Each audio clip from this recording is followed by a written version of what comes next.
איוש. אז היום אני אראה לכם איך לסרק על בסיס יומיומי פרווה של פומרניאן.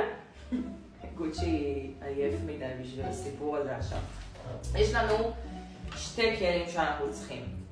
המברשת שלנו, הפינים שלה ארוכים כמו שרואים, ואז הם נכנסים לעומק הפרווה, ולא משאירים לי קצוות שלא נכנסנו איתם, זאת אומרת שלמעלה סירקנו ומבפנים לא סירקנו.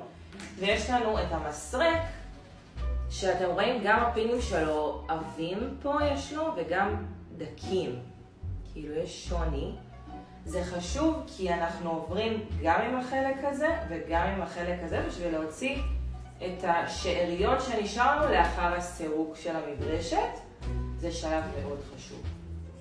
אז אני כן ממליצה לסרק את הכלב שלכם, לא ממליצה, אפילו דורשת מכם לסרק את הכלב שלכם כל יומיים שלושה, לא חייב כל יום, אבל כל יומיים שלושה לשבת ולעשות איתו את זה.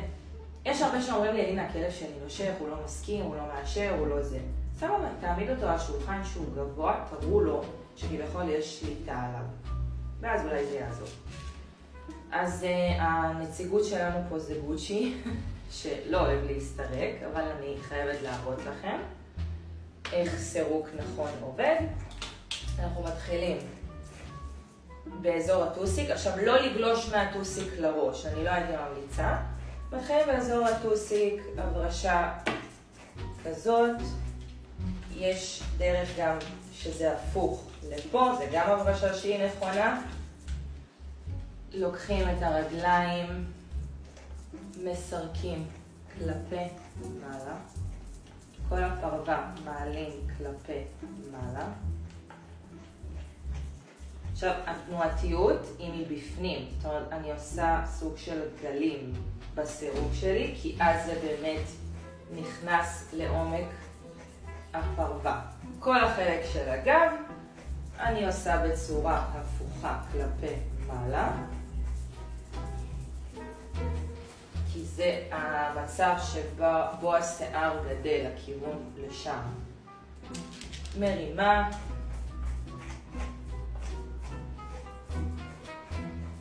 מסרקת את החלקים הפנימיים בפנים, מסרקת את הבטן בצורה עדינה.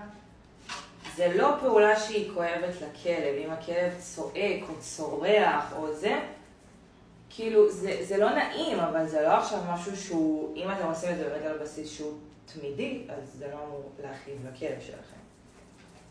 פשוט אצלי נגיד הוא יכול לנעום כי הוא פשוט פחדן.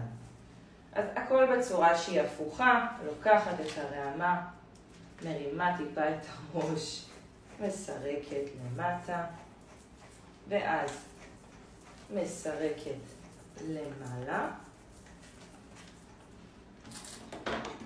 איזה פלאפי הוא עכשיו. שמה את זה בצד, לוקחת את המסרק שלנו, ועוברת על הכל. רואה שאני לא נתקעת, זה אומר שסירקתי טוב. אני לוקחת, מרימה טיפה. אני רוצה שתראו באיזה צורה אני עושה את זה, ואז אני רואה ששום דבר לא יוצא, והסירוק שלי הוא מצוין. זה אומר שהוצאתי את כל מה שלא בסדר מלמטה, כל מיני כישרונים אני קוראת לזה, קוצים לפעמים נתקעים להם למטה. כשאני עושה את זה כלפי מעלה, זה יוצא תוך שנייה. וזה אם באמת הברשתי טוב את הכלב, זה אחרי המברשת כמובן. אז גוצ'י שלנו מסורק, נשאר לנו בבטן. עוברת, אם אני רוצה באמת לראות במברשת הקטנה, שהכל יצא לנו. וזהו, זה בעיקרון שלב הסירוק. בפודלים אני אעשה על זה סרטון שונה, כי זה דרכים קצת שונות, אבל זה בעיקר, ובאמת אני ממליצה כל יומיים שלושה לסרק את הכלב, ויכול לשבת, זהו, סיימת, וזהו. נראה גוצ'י.